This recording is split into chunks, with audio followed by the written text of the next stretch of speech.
ತುಂಬ ಸುಲಭವಾಗಿ ಪಟಾಪಟ್ ಅಂತ ಹೇಗೆ ಕಾಲಿಫ್ಲವರ್ ಕರಿ ಮಾಡ್ಕೊಳ್ಳೋದಂತ ನೋಡ್ಕೊಳ್ಳೋಣ. ತುಂಬಾ ಸುಲಭವಾಗಿರುತ್ತೆ ಹಾಗೂ ಟೇಸ್ಟಿಯಾಗಿರುತ್ತೆ. ಈ ರೆಸಿಪಿ ಮುದ್ದೆ, ಅನ್ನ, ಚಪಾತಿ, ದೋಸೆ ಎಲ್ಲದಕ್ಕೂ ಬೆಸ್ಟ್ ಕಾಂಬಿನೇಷನ್ ಅಂತ ಹೇಳ್ಬಹುದು.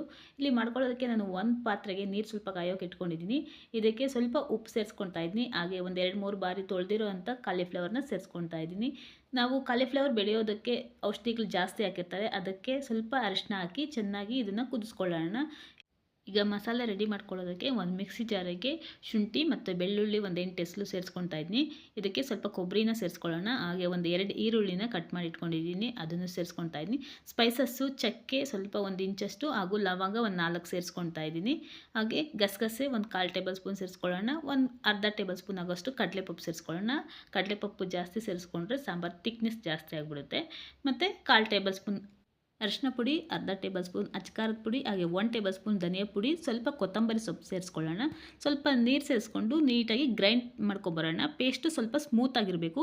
ಅಚ್ಕಾರದ ಪುಡಿ ನಾನು ಅರ್ಧ ಟೇಬಲ್ ಸ್ಪೂನ್ ಸೇರಿಸ್ಕೊಂಡಿರೋದ್ರಿಂದ ನಮ್ಮದು ಖಾರ ಸ್ವಲ್ಪ ಜಾಸ್ತಿ ಇದೆ. ನಿಮ್ಮ ಖಾರ ತಕ್ಕಾಗಿ ನೀವು ಪೌಡರ್ನ ಸೇರಿಸ್ಕೋಬೇಕಾಗುತ್ತೆ. ಈಗ ಮಸಾಲೆ ರೆಡಿ ಆಗಿದೆ. ಪಕ್ಕದಲ್ಲಿ ಚೆನ್ನಾಗಿ ಕಾಲಿಫ್ಲವರು ಬಾಯ್ಲ್ ಆಗ್ತಾ ಇದೆ. ಈ ರೀತಿ ಒಂದು 60% ಬಾಯ್ಲ್ ಆಗಿದ್ದರೆ ಸಾಕು. ಇದನ್ನು ನೀರು ಸಪ್ರೇಟು ಮತ್ತು ಕಾಲಿಫ್ಲವರ್ ಸಪ್ರೇಟ್ನ ಮಾಡ್ಕೊಳ್ಳೋಣ. ಈ ರೀತಿ ಟೆಸ್ಟ್ ಮಾಡಿ ನೋಡಿದರೆ ಸ್ವಲ್ಪ ಬಾಯ್ಲ್ ಆಗಿದೆ ಅನಿಸಿದ ನಂತರ ಇದನ್ನು ತೆಗೆದು ಬೇರೆ ಪ್ಲೇಟ್ಗೆ ಟ್ರಾನ್ಸ್ಫರ್ ಮಾಡ್ಕೊಳ್ತಾ ಇದ್ದೀನಿ.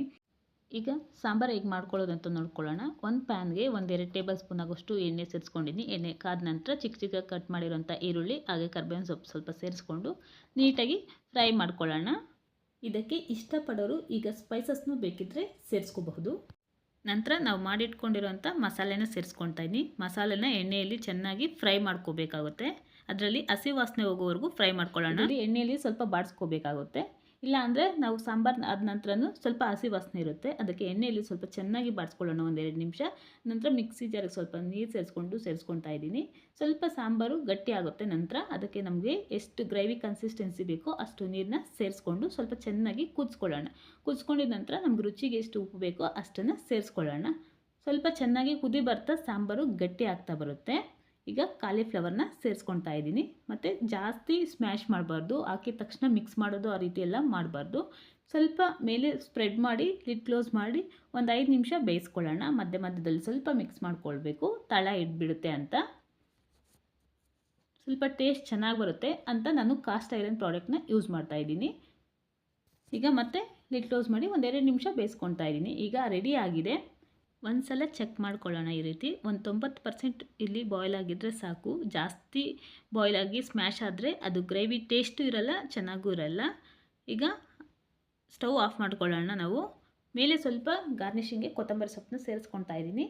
ಈಗ ಬೇರೆ ಬೌಲ್ಗೂ ಟ್ರಾನ್ಸ್ಫರ್ ಮಾಡ್ಕೊಳ್ಳೋಣ.